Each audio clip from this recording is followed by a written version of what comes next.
ابھی ہم نے نہیں بھیجا ہے آپ کو مگر پوری نوع انسانی کی طرح بشیر اور نذیر بنا کر. گویا کہ امت محمد صلی اللہ علیہ وسلم کی ذمہ داری تو پوری انسانیت تک قرآن کو پہنچانا ہے. اب اگر وہ قرآن کو خود نہ پڑھیں گے تو کیا پہنچائیں گے؟ نہ سمجھیں گے تو کیا سمجھائیں گے؟ خود عمل نہیں کریں گے تو دوسروں کو کیسے دعوت دیں گے؟ خود قرآن کا نظام قائم نہیں کریں گے تو کیسے دوسروں سے کہیں گے کہ اس نظام کو قائم کرو؟ یہ ہے وہ ذمہ داری جو آج مسلمان ادا نہیں کر رہے اور جس کے نتیجے میں وہ عذاب الہی کا اس وقت عذاب الہی کے شکنجے میں آئے ہوئے. ضربت علیہم الذلۃ والمسکنہ، یہ ذلت اور مسکنت جو ہم پر تھوپ دی گئی، بڑی بڑی طاقتیں جو ہیں وہ تو کافروں کی. ہم جس ملک کو سمجھیں گے کہ وہاں کوئی اندیشہ ہمارے لیے مستقبل میں ہو سکتا ہے، ہم پہلے اس کے اوپر جھپٹ کر حملہ کر دیں گے کھل کر.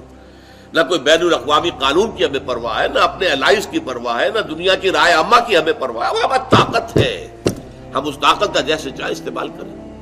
اور سب سے بڑا ہدف اس طاقت کا مسلمان ممالک ہے. لیکن یہ میں آپ کو بتا رہا ہوں کہ اس وقت امت مسلمہ کی جو کمزوری ہے، ضعف ہے، ذلت ہے، مسکنت ہے، اس کا یہ عالم ہے. تو وہی آج در حقیقت اس ذمہ داری کو پورا نہ کرنے کا نتیجہ ہے.